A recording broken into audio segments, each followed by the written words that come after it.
阿媽你做乜嘢啊？阿媽扶你起身。哇，等等，你唔好拉佢住，咁樣可能會拉傷佢膊頭㗎。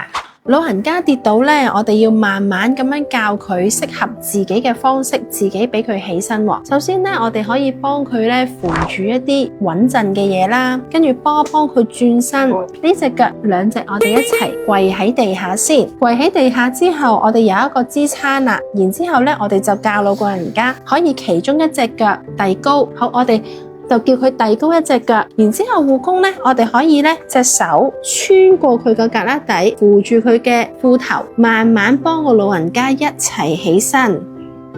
起咗身之後呢，定一定神先，可以問下個老人家有冇頭暈唔舒服啊。然之後呢，我就慢慢引導佢可以轉身，咁啊褪後，婆婆我哋可以慢慢彎腰坐低先，係啦，扶住坐低。